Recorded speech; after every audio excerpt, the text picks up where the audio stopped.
Was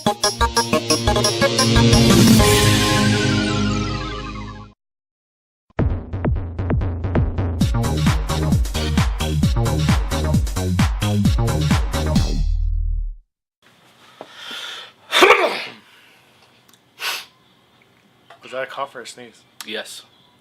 Alright. Hey guys, welcome to the Video Game Losers episode. Which episode is this? 154. Because that was It Figures this week. So last week, whatever. So I think 21. 21. Wow, are we legal now? Yep. Completely legal. Maybe we need to drink on this show. I think maybe that's what this show is missing is alcohol. And go-go dancing girls. Definitely Go Dancing Girls. I vote for that one. So if anybody wants to come out and be a Go Dancing Girl, that's fine. The pay is actually non-existent, but the benefits on the side make it all worthwhile. Plus, you know, no experience required. We'll train you. Alright, now later on in the show we will be talking about the classic NES game Rampart. A little bit of history, us discussing the gameplay and seeing if maybe it's something you should be checking out these days if you're into retro gaming. Also, we will be talking about the game releases coming out this week. But first, it's the news. We need like a little... Is that Jay? Like intro thing. From Jay and Silent Bob? Muse. Oh, news. News. This is the quality of programming you get here on the Pop Culture Network, ladies and gentlemen. Puns. Puns. Well, I figured we should do it like a real newscast where we mess up constantly and act like nothing happened. We'll go over to Dave in the Weather Center. Dave, take it. Okay, so we're going to stay here for a moment. All right, now last week we talked a lot about the Wii U, and there are some new news stories about the Wii U this week. We're going to cover those up front, a handful of them here. First of all, Wii U will have achievements.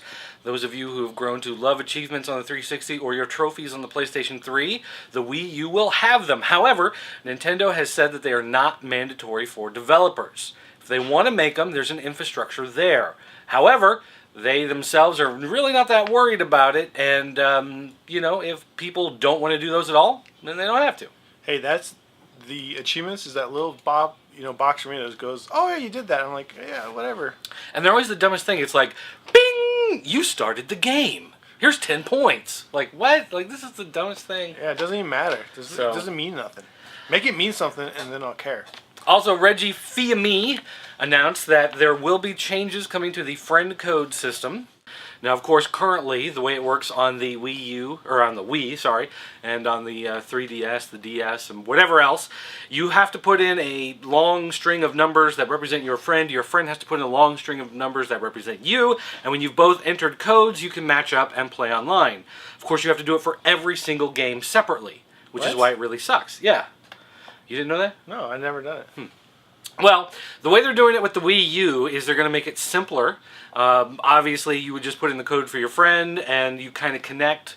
The way the Wii U is going to be set up is that you will have kind of like an open gaming profile that other people can just kind of connect to, and then if you are really friends with somebody, you put in your code, they put in their code, whatever, then you will actually be able to link up, send messages back and forth, and do that kind of thing. So you can kind of... That still is dumb. Just put in a code to match up and play with somebody online, but to actually like share photos and to send messages and, you know, do the online dating, which I'm sure is coming, then, you know, it can open up for that as well.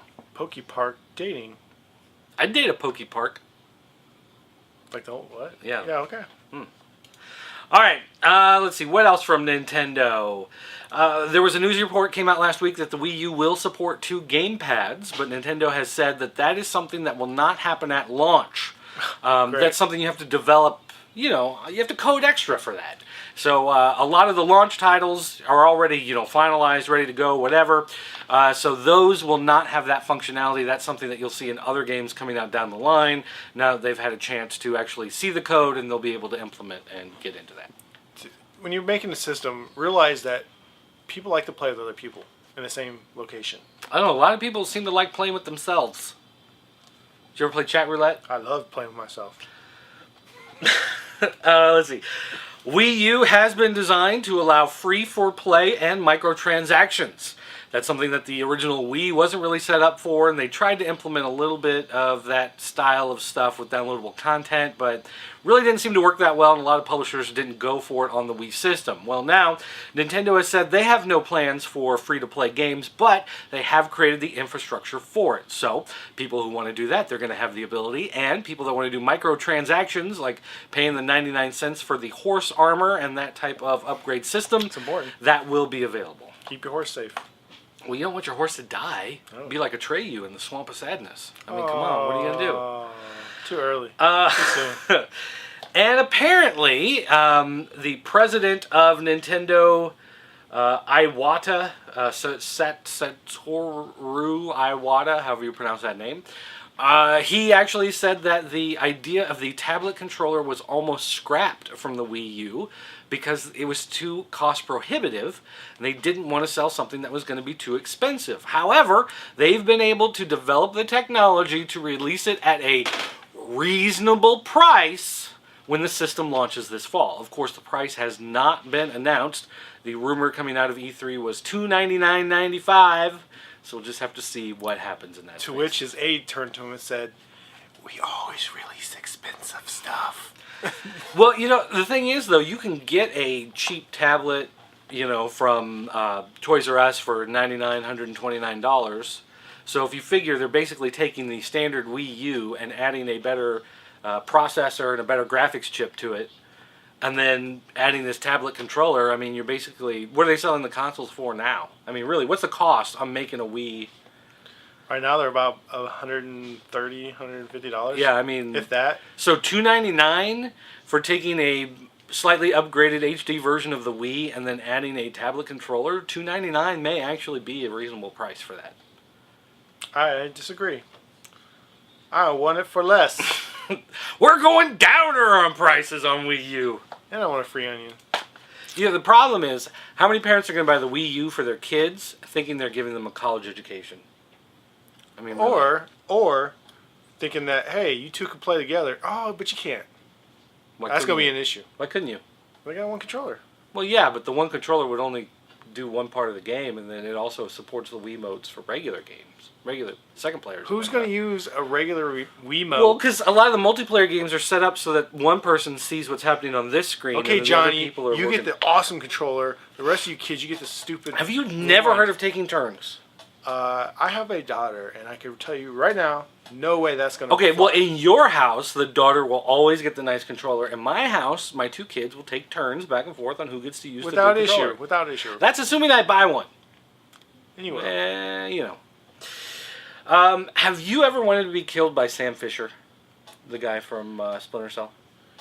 I would, yes. If he could sneak up behind me and get me, it's fair game. Well, if you've ever wanted to be killed by Sam Fisher, just go to GameStop, use your Gamers Up Rewards card, or whatever the heck that thing is called, and you'll be entered into a chance to actually be put to Splinter Cell Blacklist as someone who gets killed on screen by Sam Fisher. So if you've ever wanted to see yourself murdered in a video game. Now, they say it's an opportunity to put yourself in, but could you put in like an old girlfriend, a parent, noisy neighbor? I mean, could you just upload anybody's photo and put them in? If they do program you in, they better give you the ability to unlock yourself as a playable character. That's all I'm saying. Well, no, because then you go online and there's like 20 people playing as you already. That'd be okay. My likeness going around just dominating the records. That's fine. Your likeness? My likeness. See this face? You mean that giant cantaloupe head? It's a peanut. Lollipop Chainsaw is out and the reviews are meh. For the most part, they say that the game has a lot of over-the-top violence and it's fun and there's a lot of swearing, but the gameplay mechanics are just kind of there. It's kind of like Bully. You just kind of run around and you chainsaw people, and then more people come and you chainsaw them, and then more people come and you chainsaw them, and the combo system's kind of useless because you're constantly being interrupted by other attacking zombies in the middle, and basically all the bosses pretty much play the same. It's just that some of them take a lot more damage to die, and some of them will explode if you don't kill them fast enough, but otherwise they're all just basically the same with different skins. Well, So- I mean, look at Dead Rising. It was the same game over and over. You knew what it was. Was that the one in the shopping mall? Yeah. I didn't like that. It was way too repetitive. Plus, I don't like escort missions, and that was 3/4 of that game. You don't like escorts? That is not what I heard. Well, I mean, who's paying? I mean, really. It's comped. Corporate. All right, Diablo 3's Real Money Auction House is live. Went live last week. Nope. Because by the time people watch this. Whatever. Went live last week because we filmed this one ahead of time. Went live last week, but apparently has had a few glitches along the way. They just can't keep up with the demand. Apparently people trying to log in are just finding that the servers are down and they're having a hard time connecting because so many freaking people are trying to use it. Have you tried it? I've tried it. How'd it go? Well, I didn't buy anything. I just looked to see what things were going for, and everything is relatively reasonable on pricing. It's microtransactions for the most part. I only saw a few items at $20, and that was the highest I've seen. Everything else was more like between the $1 to $5 range. So I guess it's fairly good priced, but I mean, you got to realize when you're playing Diablo that this stuff is going to drop randomly, and honestly, if you just keep playing through it, you're going to find all this amazing stuff. But I want it now! However, if you do want something like a set, of a certain specific items, the set items, those are something I could see you buying just because there's almost no chance you're ever going to collect the entire set. Unless you're going to play every day, all day long, it's just not going to happen otherwise. So that I can see, spending real money for. The rest of the stuff, just play, man. It's completely random. Developer Lonely Few has found out that developing a top-tier game for the iPad and iPod Touch and iPhone system may actually make a fair amount of money, but unfortunately, not really enough to offset the cost. They spent a year and about $20,000 into developing their game Brains, which was a featured app on the iPhone App Store. They made about $31,000, which seems pretty good. You put in 20, you get out $31,000. Except they put about a year of development time into it, trying to make a top-notch game, and for $31,000 for a year's worth of work split between two people, oops.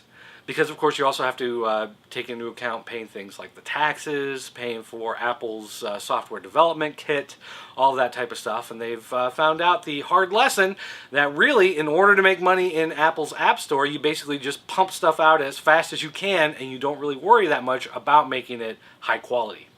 A lower quality product is a lot more profitable on Apple's App Store.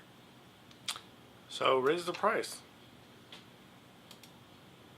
Well, you won't raise the price enough to make people want to buy it. Well, if it's a quality game, as they say, then it should make a good amount of money. Yeah, so they should be selling it for $20? Well, if they're selling for $1, no, yeah, they're working on a light version that's going to be $3, which will have... It's not free, it'll be a light version, so that might entice more people. Well, then charge $10. One of the other things, though, they ran across was piracy, of course. They said in places like China... they would have, several hundred that actually sell, but there would be 5,000 to 6,000 that were pirated. And they knew that they were pirated because they would show up as being registered, they were downloading updates and whatnot. And of course there were, like 6,000 of those versus the 300 that actually people paid for in the country. So in a lot of the Asian countries, they were having that type of problem. Well, I don't get it. If this is a top tier app and that's all the money it made, what's that say about Apple? About how well top tier games actually do? Yeah, I mean, if you only made $30,000 and you're a top tier game, and you're selling it for like $5, obviously you got problems. Now, granted, that's the first month. I mean, it's been out a month, so it's possible long term. But if they showed a graph in one of the company, newsletters, whatever, and it showed that right at the beginning when the game came out, it was like spiked really high, and then it kind of, after you hit that initial spike, it just kind of trails. And, Apple said that this is one of the great selling games. It was featured. Apple said, did really well and used them in a press release and whatever, and they're like, yeah, I mean, we made $31,000, but that's not enough to live on. So, there you go. Apple made $136,000, I'm sure. So, all right, next up. Your PS Vita that you have, the one that you're hiding, that you claim you didn't buy, but we all know you secretly did, got an update. Vita is now 1.69 in the firmware department. They're already up to a 0.69. And this one improves software stability. And that's all they said it does. That sounds scary. It doesn't really add anything new, but it does make things more stable. So I'm kind of wondering what's so unstable about the Vita? Or are people trying to already hack it and break it, and these are more security codes going on? Oh, I'm sure it is. Paramount has launched a new Xbox streaming movie service. This got a lot of people kind of excited, you know, like Netflix, but it's all Paramount movies, Paramount top-tier movies. That way, you know, you go to Netflix and you're like, oh, I want to watch a movie, and there's lots of movies about people who smoke pot and bad British comedies. But, you know, you're like, wow, Paramount makes real movies. Maybe we can watch some of these, like Friday the 13th Part 5. Why not? But as it turns out, the app is simply streaming videos from their website. You have to go to Paramount's movie website, spend money to buy the movies or buy the rentals. Then you can go to your app and stream them through and watch them. But of course, in order to stream them through and watch them on the app, you have to be a gold Xbox Live member. So this isn't going to be just for, you know, anyone throwing it up there. You have to be a Live member, plus you have to go to the Paramount website, pay for the movie, and then you can stream it. That's a little too much work. That seems like the perfect technological option. I mean, what are you talking about? How could they improve on that in any way, shape, or form? Look, man, somebody needs to get together. Netflix needs to go out there and snatch up the rest of these, you know, catalogs so we can watch some good stuff. And you're right. I'm sick of watching Netflix and running out of things to watch because the majority of the stuff is getting a little dumb. People like HBO and Showtime, they need to give up the rights to their stuff. You know.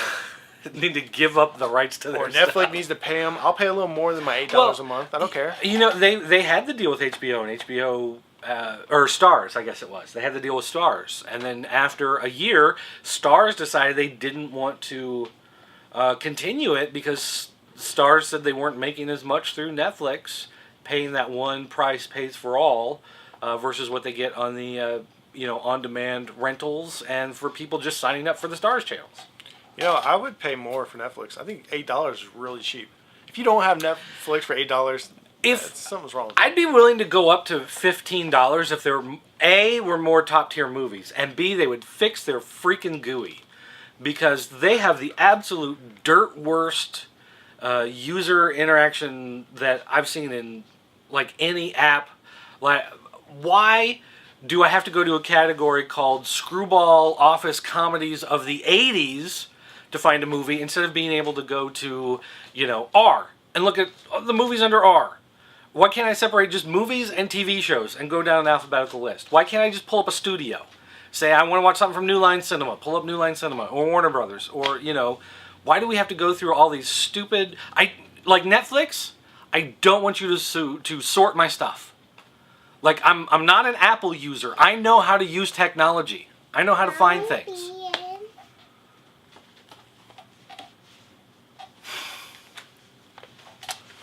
We got a situation brewing.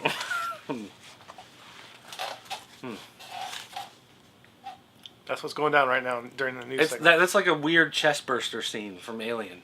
Just this little blonde-headed girl just pops out. Say, ah! Yeah, there's my alien baby. Creepy. All right. Max Payne 3 cheaters are not being banned from the game. However, if you are caught using a hacked memory file or a corrupted version of the game, you're using some sort of cheat method in order to do better, you're actually being quarantined into a cheaters-only area of online play, where you can cheat as much as you want with all the other cheaters, but you won't be allowed to play nice with the rest of the people unless you agree never to cheat again. You have to sign a document. Like, basically, they call it a cheaters pool, where all the cheaters are basically just, you know, swept to the side. You have to play with all the rest of the people cheating. If they cheat better than you, then, you know, it sucks to be you. But if you say that you won't cheat again, and you go back to the you know, regular online play, and you are caught cheating a second time, you will forever be banished to the cheaters pool and never allowed back in. You become a prince of cheating. And so yeah, I mean, what are they going to do? Is there like a king? I want there to be a king cheater, like the biggest cheater of all time, and that'd be the goal for me. That's probably Kim.com. Kim.com is probably the mayor of cheaters pool. Let's see here. Walking Dead was the #1 download for May on the PlayStation Network, on top of everything else. It was followed up by I Am Alive, Journey, and Pixel Junk Shooter, which is actually an older game, but it went on sale, so it kind of leapt back up to the top of the charts. Mortal Kombat was the top game on the Vita. That's not surprising. Yeah, I can buy see that. that. People want a high-tier fighting game on their system. So second place on the Vita was Tabletop Tanks, which is the augmented reality game using the camera on the Vita. So there you go. Interesting game there. THQ may actually be facing a legal challenge. Georgia law firm is saying that they misled investors on how much demand there actually was for the U-Draw tablet peripheral. That was a big part of THQ's initiatives for gaming last year. Every system had the U-Draw tablet, and they had games, and they were going to have more games and downloadable packs and whatever. And apparently they told investors that they're selling like hotcakes at retail, and then 2 months later they discontinued the line. Who owns one of those? I saw it, and it sounds like a good idea, and it'd be great. My daughter would love it, but who really bought one? Well, the funny thing is, we used to have something similar several years ago. I'd say in like 2002, 2003, we bought a device that plugged directly into the TV, like those TV games, and it had a pad, and it had a pen, and as you drew on the pad, it appeared on the screen, and it had a little LCD that would bring up a word. So the idea was you would hit it, and it'd come up with a word that only you would see, and you would try to draw it, and it would appear on the screen, and the people would try to guess. And that's exactly what these games were. That thing we bought for like $15, maybe $9.95. I saw the U-Draw tablet, and I'm like, oh, that's kind of like that old game. That might be a lot of fun. And then it was like $29.95, and that was on clearance. I'm like, you got to be kidding me. And there's the problem. I would have bought it for $29.95. Draw something you can get on your tablet or your phone for free. I mean, you don't have to pay anything to have that. I would have paid $30 for that. I didn't see it that cheap. I saw it for more like $70, $80. Yeah, it was ridiculous 100, expensive when it came out. For the $30, I was like, I almost did. It's worth $30. But still, I'd keep my little one a little busy for a little while. Now, THQ, of course, is the company that just lost the rights to UFC. Not doing the UFC games. So they're doing really well right now. THQ, the only thing they have really going for them at this point is the WWE license. And any other company would be willing to pick that up as soon as they lose that. And then they're gone. And then THQ is gone. So much for THQ. Majesco, of all companies, has now snagged the American Idol license. Oh. They're the people that do Zumba Fitness. And what's the other one? Oh, Cooking Mama is their other big game. So if you're into Zumba Fitness or Cooking Mama, and you're looking for another hot property game from the same company, you could be looking at American Idol interactive game. Now, they haven't really announced what it is, but of course everyone assumes you're going to sing into a microphone. Why wouldn't you? And why wouldn't you? You're good enough. Because otherwise, you could be a judge. That'd be a neat take. Here's the thing, though. If American Idol comes out and it's actually like Parappa the Rapper, where it's like circle, circle, triangle, square, square, X. I mean, if that's what it is, then they may actually have something on their hands. That would be something to consider. I want to be the judge, and you just tell everybody they suck, no matter how good they are. That's all you want to do? Yeah. Okay. Medal of Honor Warfighter is coming out in October, but they have announced an exclusive edition for members of the military. Oh. So only military members can go to, let's see, what is it? GOVX website, and they can pre-order their exclusive military edition of Medal of Honor Warfighter. It includes exclusive in-game unlocks, and proceeds from the sale of the military edition will go to things like the Wounded Warrior Foundation and the Navy SEAL Foundation and things like that. Navy SEAL Foundation, really? Yeah, well, because everyone knows the Navy SEALs are the best fighting unit in the world. So anyway, if you want to get in on that, you also get a special version of your suit when you play online, a special camouflage outfit that will identify you as a member of the military, so you will stand out from everyone else playing online. I wonder how they're going to stop people from like just going there and ordering it. Well, I think you have to have like a military ID or I doubt whatever. But I don't know. Go find out. Oh wait, you were a military. Aren't you technically still in the military? Like, aren't you still like for 8 years or something? No, that's already over with. Oh, that's over. already Okay. out. I'm out completely. I served my inactive reservist duty time. My post military service is done.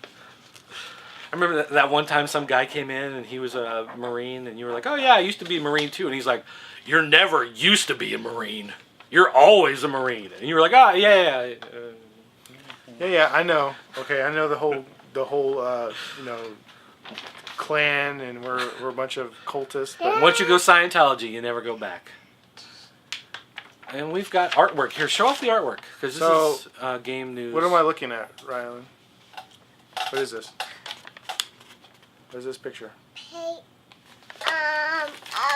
Mommy, Daddy, and Rylan. Mommy, Daddy, and Rylan. Which one am I?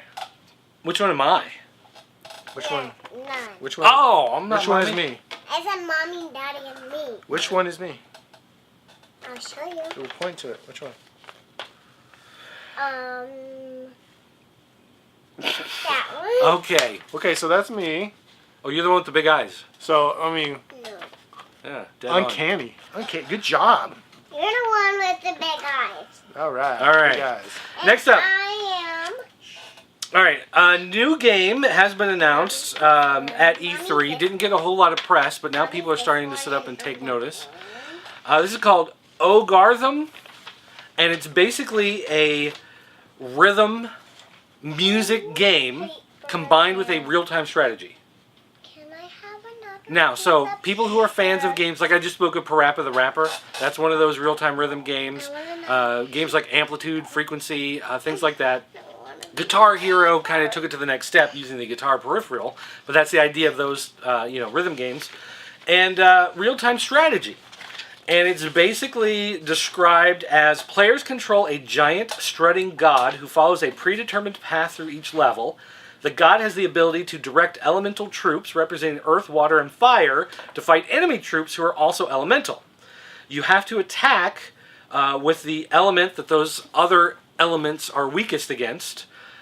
Each element has multiple attack options, including melee, ranged, and catapult attack. And the idea is you input your instructions following the beat of the strut of the god who's walking through the level.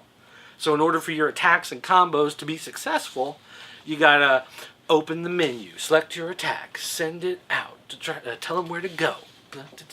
Kick, punch, kick. And you control your troops through the Oh, level. but Padawan. So part of the idea is color matching, which troops versus which troops. Part of it is the strategy of determining where to send them on the battlefield.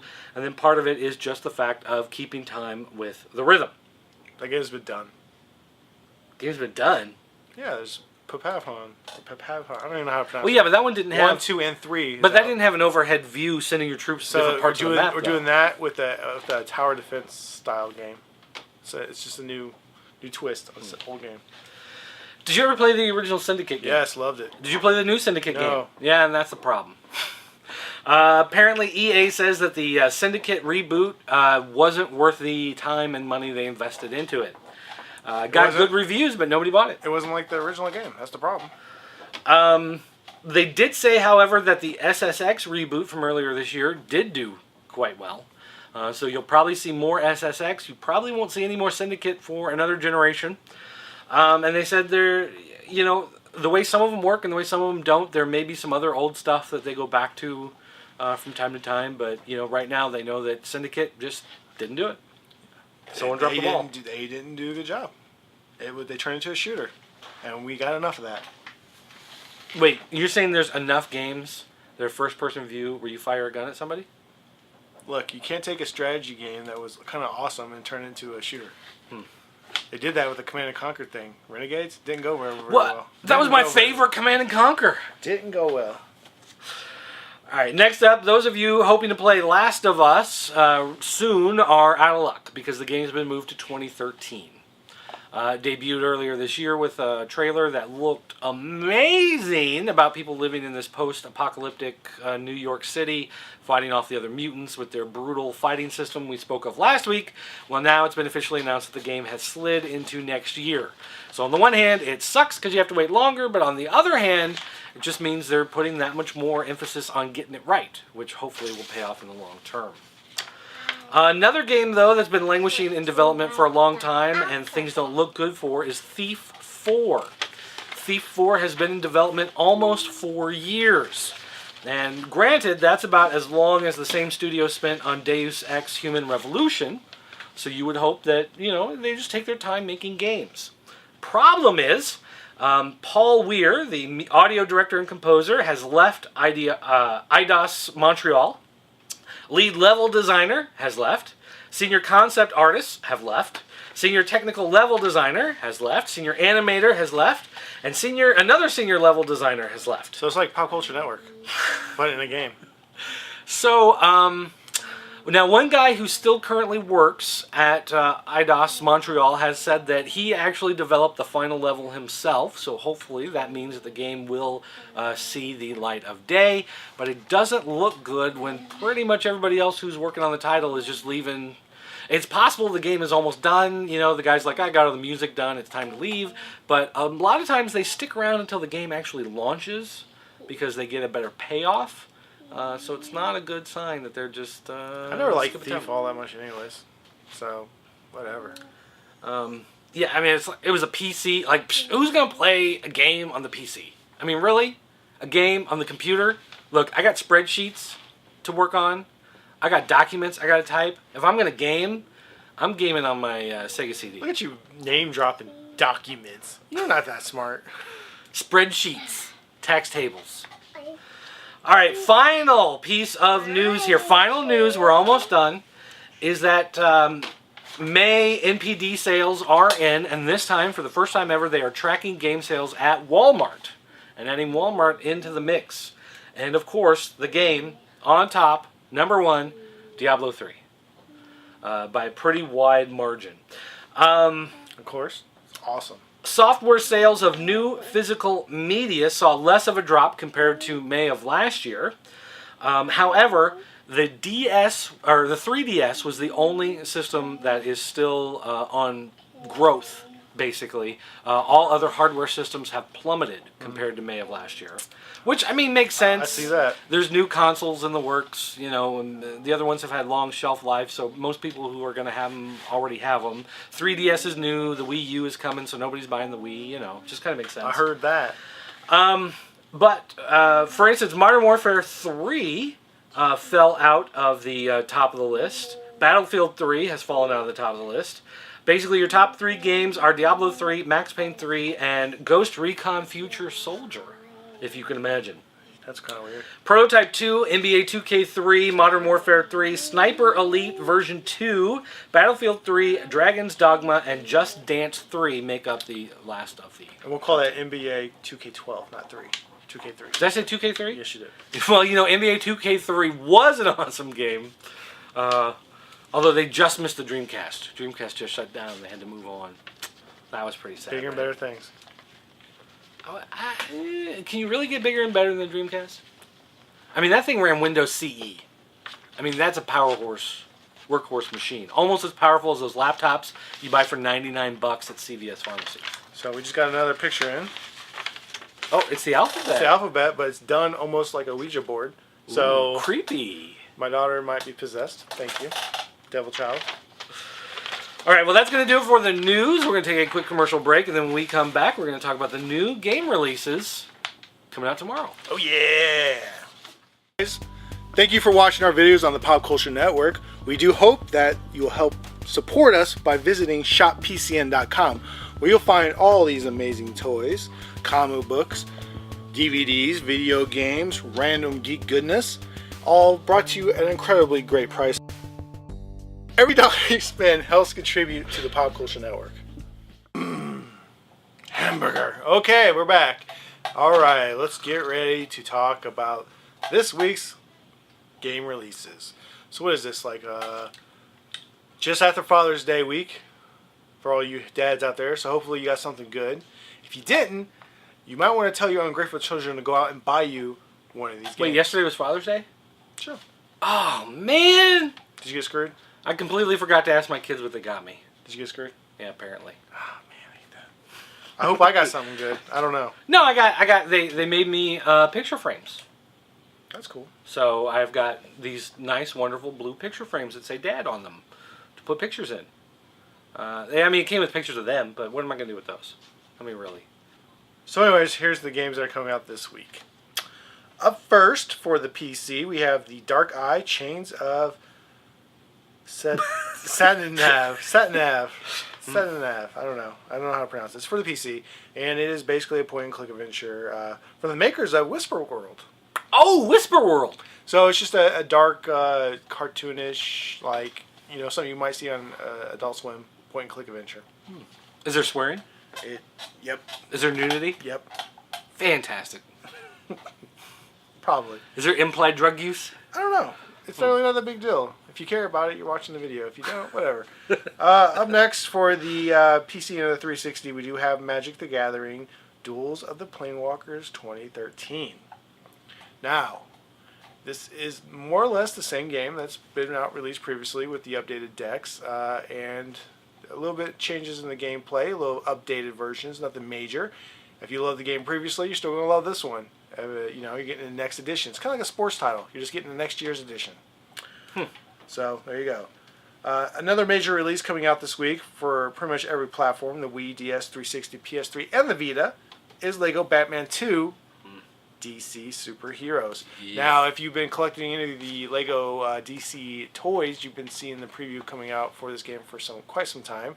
All the boxes do show the image of the logo of this game, and more or less, those toy sets are based off this actual title. So there you go. Major release, another title is going to be Brave, the video game. And that would be on the Wii, DS, PC, 360, and the PS3. And of course, that is the new Pixar movie that will be releasing towards the end of this month. On the 20-something of this month. Are you excited for that movie at all?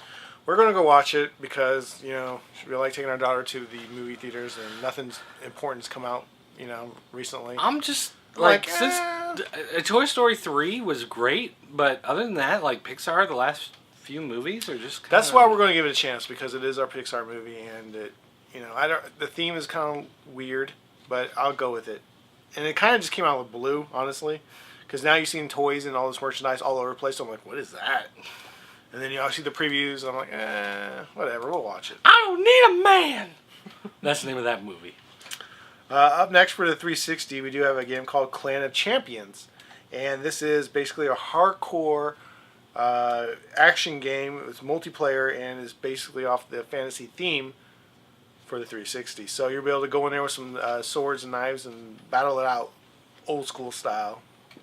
Hardcore. You can't battle it out new school style in that game? Nope, no new school allowed. Huh. Sorry, Busta Rhymes. Up next for the PC is a game called Tiny and Big's Grandpa's Leftovers. Yes. And it is basically just a funny little action game that you would find. Is that on Steam? Yeah, it's on a PC. I don't know if it's on Steam or not. If that's on Steam, I think that's going in the must-buy category. And it's just the Tiny and Big series, and it's just the next title in their ongoing franchise there. It's not your average pick 'em up at the store game. You know what I mean? You're probably going to have to buy this on someplace like Steam. Up next for the 360 is a kind of a remake of an old favorite from the original Xbox. It is still Battalion Heavy Armor. Ooh. However, no big monster controller. What? You're going to use the Kinect in this one. Stupid. So, Steel Battalion, of course, being the mech warrior style game that released originally on the Xbox that came with the big $200 controller that was pretty much a 180 degrees of buttons. Now it's being released on the 360 in its new form, the third of the series, and it's going to be a Kinect, same game, just using the Kinect this time. Or a standard controller, however you want to play it. A quick word about Grandpa's Leftovers. Not only can you play it on Windows XP, as well as Vista and 7, also Mac OS, and it's been tested on Ubuntu, Linux Mint, and SUSE Linux. Who uses that? Yeah, I know. I've got Jolly Cloud on my netbook. Another big important title releasing this week is going to be Sid Meier's Civilization 5 Gods and Kings. Now, Sid Meier's Civilization, of course, is the long time running strategy game that's been out since the end of time. Or the beginning of time, and it'll probably go on to the end of time.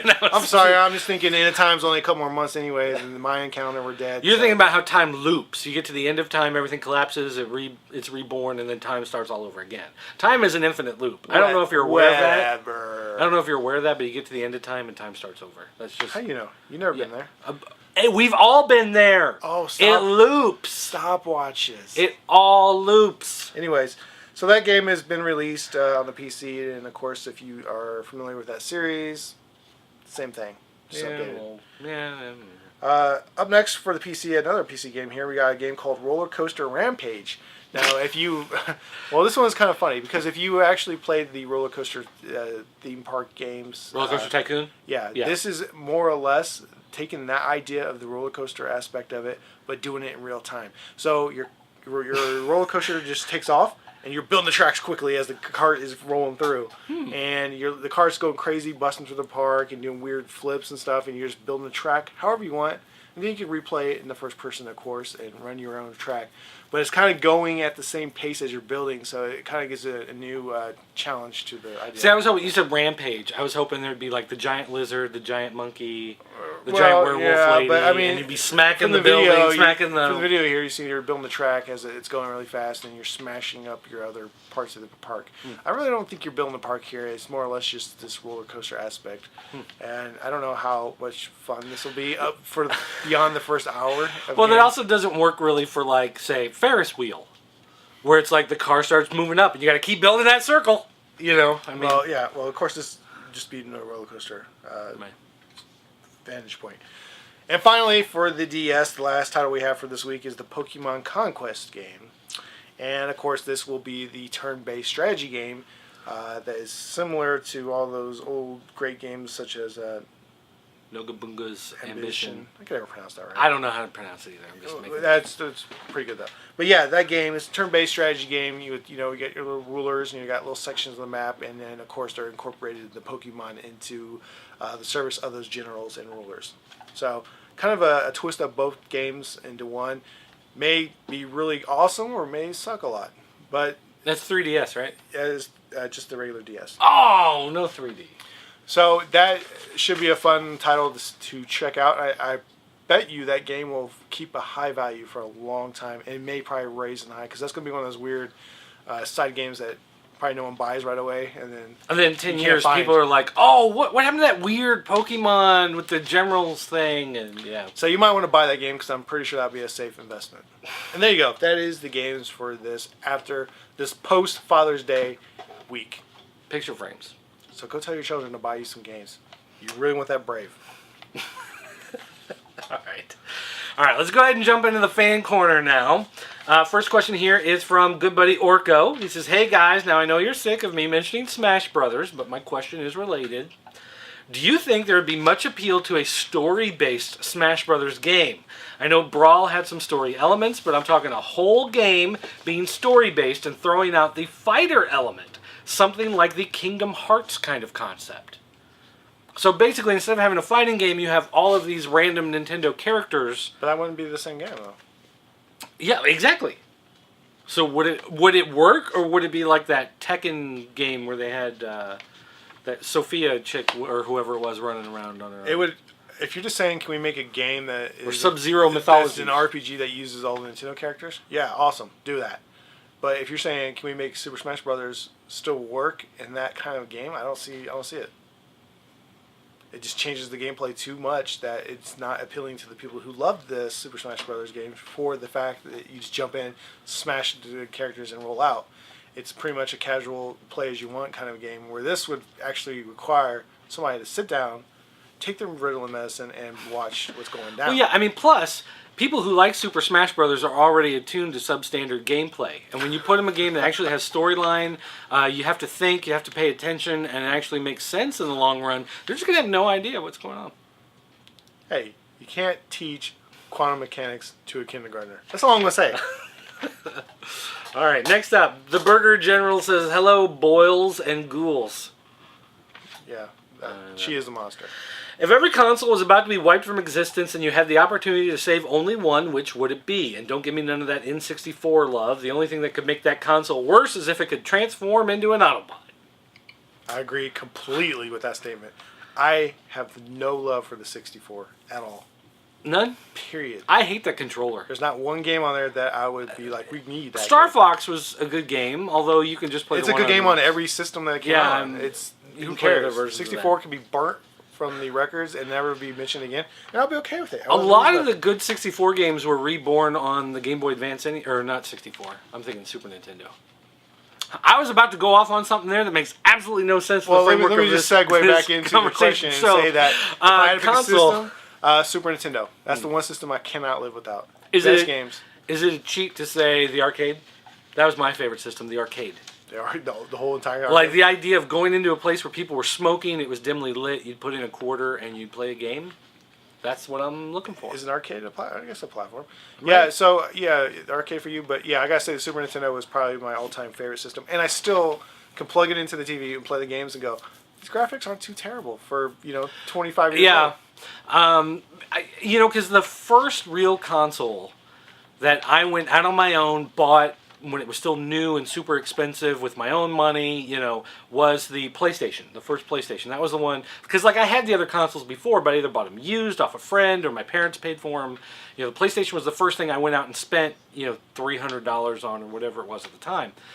But that console just doesn't really hold up. I mean, you play a Super Nintendo game, it still looks nice. You play a Genesis game, it still looks nice. You put in, a PlayStation game, and you're like, it's like 64 colors and 5 polygons on the screen. It's like, that looks terrible. That's my problem with 64. You play it, it looks so horrific. Graphics are just terrible. But they're on par with PS1, though. I'll tell you that. But what I would love though is something like the Intellivision.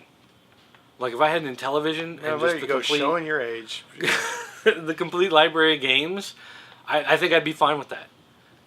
That's what I would. That's a terrible choice. That's what I would sit and play. Not ColecoVision. I couldn't do with that. And the 5200, don't even get me started on that. So Intellivision, I'd probably go with that. Why would you want to play the most basic games that? Because a lot of those games are pick up and play fun. You can play them for 5 minutes. You can play for 5 hours. They were fun when you thought things like that were fun. They're still fun. Whatever. They're still fun. Whatever. I could barely play PS2 games now because I'm so spoiled off the new stuff. You know what I mean? I pick up the PS2 and I'm looking at the games like, God, these things look terrible. Not as terrible as the PS1 or the 64, but still not that great. So, Super Nintendo. That's what I want. All right. Ghost Wolf 765 says, "Hey guys, in your opinion, what's the worst superhero game so far, excluding Superman 64, of course? Are there any superheroes, villains you would like to see have a good game based around them?" So 2 questions. First, worst superhero game besides Superman 64. Aquaman. There was an Aquaman game. What was it called? Aquaman Battle for Atlantis on the Xbox and GameCube. Oh, yeah, there was. Which was so terrible. That no one bought it. On Metacritic, the Xbox version of the game has a 26 out of 100.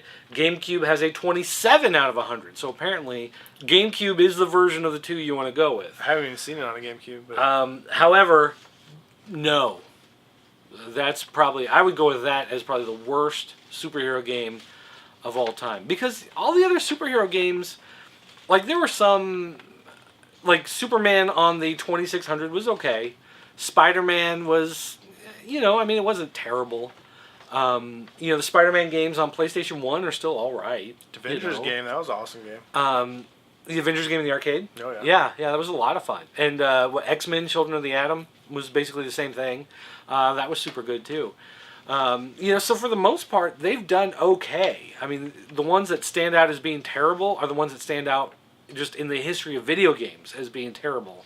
Superman 64 and Aquaman Battle for Atlantis. I thought the Rise of the Imperfects was kind of a weird game. That was the fighting game?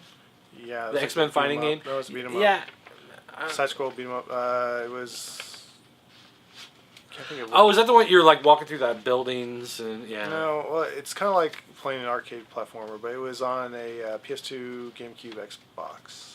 Actually, I think I may have played that one on the DS. I can't remember. I remember playing it and I was just like, this game kind of... Marvel Nemesis: Rise of the Imperfects. That game was kind of weird. PSP, yeah, DS is what I played it on. Yeah, scores weren't that great either. So yeah, it was kind of like... Oh no, it could have been. It could have been okay. This is 3D fighting game. This does not say it's platform at all. It is because you're remembering it wrong. No, I'm not. I love this one review of the game says the story mode was a great idea that just fell short in its execution. Yeah, isn't that why a game fails? Because it falls short in the execution? People don't buy games because, well, there was a good concept behind it. They just didn't do it right. It was terrible. The game could have been something fun. It just was. The whole theme was bizarre, anyways. That's all I'm gonna say. Alien blobs or whatever. It wasn't feeling that. But you had destructible environments. All right. But it comes to the party late. Also, are there any superheroes or villains you'd like to see have a good game based around them? I mean, like, who's a superhero they haven't really done that you'd be looking for in a game? You gotta be looking for villains, because villains would be a good change where you actually do evil things, not good things. Well, if we're gonna go Masters, or if we're doing DC stuff, let's go. I mean, you could do something like a Magneto and just go and destroy everything. You know? You know, the Green Lantern game that came out based on the movie was not good. Like, it wasn't terrible. It wasn't Superman 64, but it wasn't good. It was just kind of like they had a flying fighting game that they put a Green Lantern skin on. I think if you actually had someone develop, like, you know, the amount of time they put into Arkham Asylum or Arkham City, put into Green Lantern, I think that's a character that you could really have do some great interactive stuff. Because his ring is more than just like, hey, I'm throwing out a punch or I'm shooting a missile. You know what I mean? It's anything and everything. But I mean, there's a lot of stuff you could do with building, you know, mechanics to interact with the environment that I think would be a lot of fun as well. The puzzle solving type stuff along with the platforming and the fighting. So I think that's something that could really be developed into something good. And then, of course, you know, you could just do Batgirl and have a hot chick. So, there you go. Okay, well, that's enough of the fan corner. Thanks. All right, so what are we doing for our game this week? The game we picked out is, of course, for our new little segment here, is random classic games that are weird and are not, you know, mainstream. It is a game called Rampart here. No, see it here? Now you chose this. Why did you choose this? I chose this just because I looked behind me and I looked at the game that I remember playing a lot of growing up, and it was, of course, Rampart. Now this is by, what's this, Jaleco? Jaleco. I don't even know how to pronounce that. I'm a terrible reader. Word. But essentially, here's the game and how it works. You are on an island and it's being attacked by ships at sea. And they are shooting cannons at you, and you have like a couple of castles, and you build some walls around your castle, and then if you build the wall and complete it, it like blackens out your area, and you can place some cannons. And you guys take turns doing a build phase, and then of course a firing phase. You shoot at them, they shoot at you, they're shooting your walls down, trying to break your castle apart and your cannons, and you of course are shooting the ships down. Now this goes on for like 20-30 seconds, and then it stops, and you go into build phase where you will build a little... You rebuild your walls, rebuild basically. Your walls and try to build out to the other castles and close them in walls, which gives you a little more cannon power. Now, this continues on for about 5 rounds until, you know, you either completely destroy their fleet or you build a complete wall around the entire base of the island. Or you're wiped out. Or you're wiped out. So that's how you win. It's a very simple game, but it's fun. It's especially fun when you're playing multiplayer, which allows you to fire at each other. Oh, really? See, I never played multiplayer on it. Mm-hmm. In the arcade, apparently, it had 3 players that could play at the same time. This was released on Super Nintendo, Sega Master System, the Genesis, the Lynx, PC, Macintosh, Commodore 64, Amiga, and Atari ST, with different versions made for the Game Boy and the Game Boy Color, the Nintendo Entertainment System. The original, if you want to play the arcade version, it is in the Midway Arcade Treasures on GameCube, PlayStation 2, Xbox, and PSP. And it's also packaged with Gauntlet on the Game Boy Advance. So there's lots of ways that you can get into playing the game. Now, just to make it a little more clear about the multiplayer, you're not, you know, one's not the ships, one's not the castle. You are completely 2 islands shooting at each other. And during your build phase, you do exactly as you would, but instead of shooting at the ships, you're shooting at each other's islands. Also, when you're in the build phase, and you've got the different castles on the map, and when you start out, you pick a castle and it draws a square around it, and that's your walls. You place where you want your cannons in there, and there you go.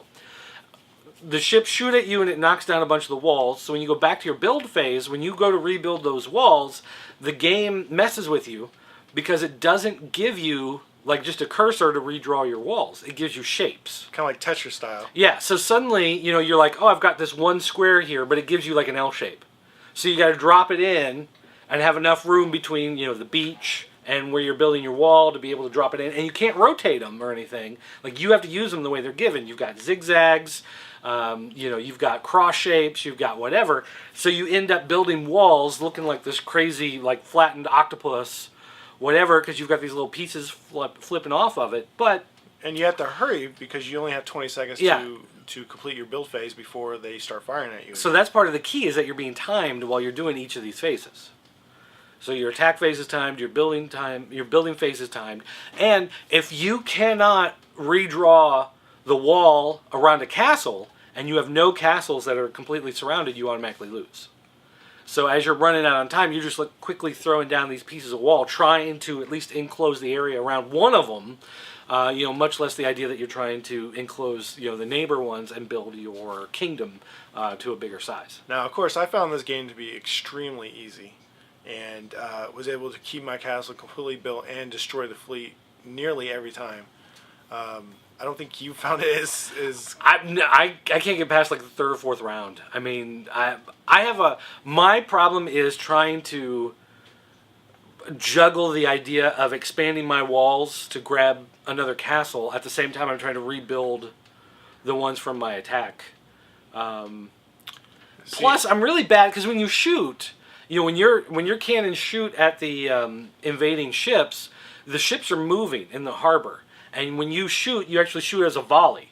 So you can't just I'm going to shoot here. You have to pace them a little bit. Yeah, it's like here comes the ship, and you got to figure out, well, here's the arc of my motion. This is how long it's going to take to get there while they're moving.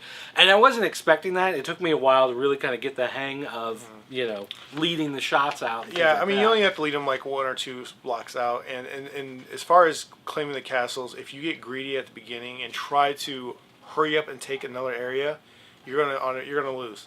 What you need to do is wait until about the third or fourth phase to actually capture more castles, and that way you just get these walls, pretty much the long form of your walls, upways and downways finished, and then towards the third or fourth phase, if you actually fill in there, you have such a big wall built by then that you can keep your castle pretty much contained. And you also want to separate your three castles, or if you have more than three, you want to separate them by walls to areas. So if you do lose one of the walls, before that time runs out, you still have at least an enclosed area. Now, this was ported to the PlayStation 3 a couple years ago, and it does have internet online play, so you can play against other people online through the PlayStation Network. There's also a couple open source versions called Kajani Combat and Castle Combat. So if you're interested in playing with this, and you don't feel like digging down old cartridges or whatever, you can play this on your PlayStation 3 or get the open source game on your computer if you want to play it legally. ROMs and whatnot, but let's not get. Now, I did see some knockoffs out there. There was a 3D version that was produced by some random company that, if you go on YouTube, you can see a little video of. And somebody rendered it in 3D and made it look really nice. And so not like you're wearing glasses. No, same game, like a 3D environment. Took it from an overhead 2D version to a 3D. Like somebody tried to modernize the game and made it independently. It's not really licensed or the actual title, but it is the exact same game. Although one nice thing about the game on the NES is that when you shift between the different modes of play, you actually get different graphic styles. So when you're doing your layout phase, you're rebuilding your walls, you're laying your cannons, it looks like more of a tactical map, and your walls are more straight lines that you're trying to match up. Your cannons are just like little icons that you're placing. But then when it goes into the battle phase, this like shutter comes down and goes back up, and now it's rendered in like this pseudo isometric type view to help you work out, because when you're shooting the volleys, it actually looks like it's going up and coming down, and the walls actually have this, fake 3D effect to it. So I thought that was kind of interesting that they took the time to do that. That was kind of a neat touch that they threw in the game. Anyways, it's a fun game. It'll keep you busy, and if you want to play a game that could be extremely irritating, frustrating against somebody, this is the game you need to play with your buddies when you're getting drunk and have nothing better to do. So, and it is fairly, it's not a rare title, but it is a uncommon title, so you might have to do a little searching online. We do have a couple available at the Shop PC in the store, but as you find on most places like eBay, it's going to be like a $10 to $15 game, so it's a mid-level, like not cheap, but it's not incredibly high either. So if you're out there and you want to have a fun little game to play, I suggest you go out there and try out this game, Rampart. All right. Fun. So go ahead, play it. Tell us what you think about the game. Is it easy? Is it hard? Did you have any problems? What do you like? What do you hate? And let us know. All right. Well, guys, that's going to do it for the show today. We want to thank you, as always, for watching. Don't forget, you can come to popculturenetwork.com, check out all the other great content that we cover, like comic books and toys, and you can join the message boards there. You can talk about things like professional wrestling and My Little Pony. You can also leave us a voicemail by calling area code 217-953-4025. You can leave us emails, Killen@popculturenetwork.com or DiRT@popculturenetwork.com. And don't forget to go to shoppcn.com, where you can do stuff like buy a copy of Rampart for the NES. We have lots of great products available there. This actual one right here. Yeah, you can buy that actual, and if you want, we'll even draw nipples on it if you want. We can do that. I was thinking of penis, but no, I was trying to keep it like just as creepy, but a little more clean. okay.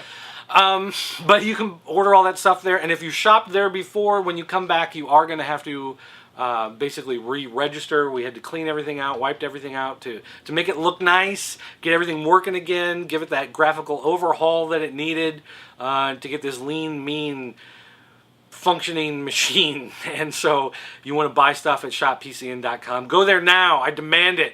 So does Hypnotoad. Help a brother out. So also, if you guys would like us to try a different game or suggest one, go ahead and leave it in the comments or go in the message boards and submit your information there. We'll check out your game. Otherwise, we're just going to randomly pick one. So you steer this boat or we're going to steer it ourselves. So if you guys don't pick one, then next week we're going to talk about Joust on the NES.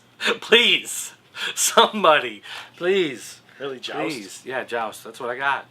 Joust. That's completely random. $7.95. Joust is got awesome. a little bit of collectability to it. Joust is awesome. It's a classic. All right, guys. Thanks for watching. See you next time.